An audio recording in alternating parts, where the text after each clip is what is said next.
So this is part 2 of how to listen to your intuition. Initially, I wasn't going to actually name the video that. I was talking about something completely different.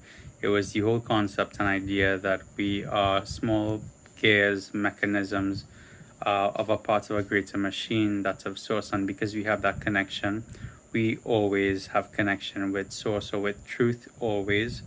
And it creates a dynamic where we have two challenges. The first challenge is, how do we as beings living on this experience quiet our minds or regulate ourselves enough to tap into that intuitive knowing? And the second challenge is a bit more advanced, but then once we have that access to intuitive knowing, how do we know to navigate deeper into truth and to be able to just find truth within the Akashic records at any time?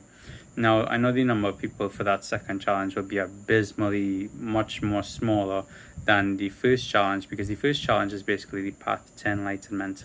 Now, one of my favorite teachers, Mami Onami, she teaches bits of fourth way and the objective path to authenticity.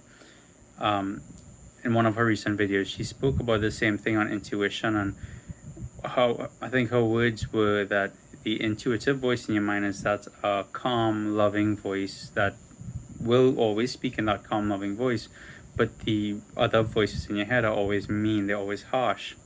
Now, fourth way teaches, fourth way being the sly way, the way where you don't have to give up a part of yourself to gain enlightenment, like the path of the yogi, monk, or fakir, where the yogi gives up the intellectual mind, the ability to relate to others, and then say, well, I've achieved enlightenment.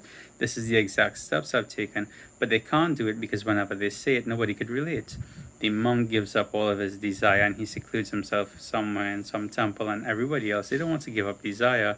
We love desire. So, it's a part of the experience, so we're not going to follow that part unless we're super strict with it. And the fakir literally gives up a part of his motor function or his body through pain.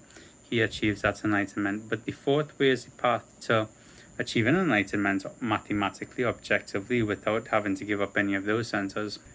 But I think the more we go into and delve into this realm of thinking, this realm of knowing, into intuitive knowing rather than intellectualism, we less rely on the intellectual mind and more on that on intuitive knowing.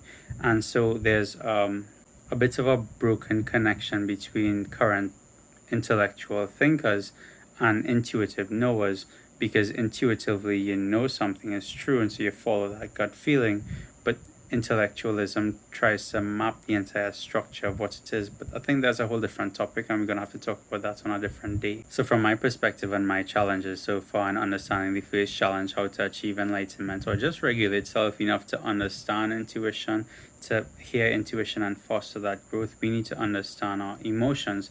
We need to understand the thoughts that we have.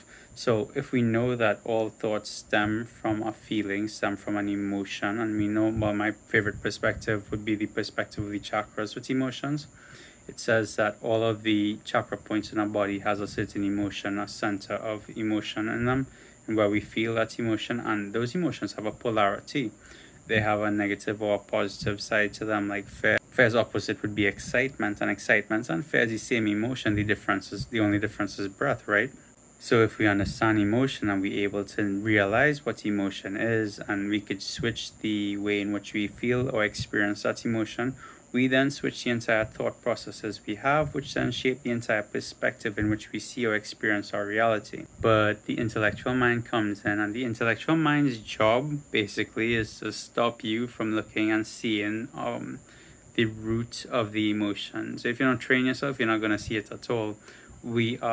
All of us are by default pressurized pots of emotion, and we let that emotion build and build and build until we need to release it. And we don't release it voluntarily. Sometimes we suppress or repress it, but it comes out by an external environment, by creating situations. We create situations and blame the external thing and say that caused me to be angry or that caused me to be scared, when in reality that emotion was already sitting within us. We just kept it up so much it had no choice but to escape somewhere.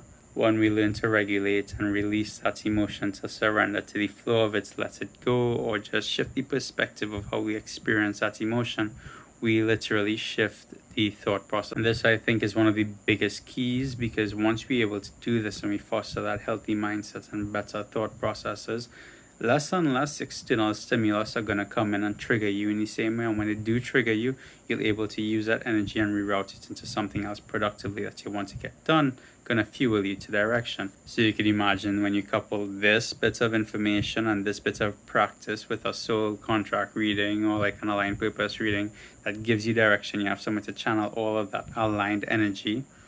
It's massive. But yeah, I think that's all for today. So let me know what you think about this video. Let me know any points in which that you would like me to clarify or make a video on in the future. We could talk about something, talk about it in more detail. I love you. Have a good day.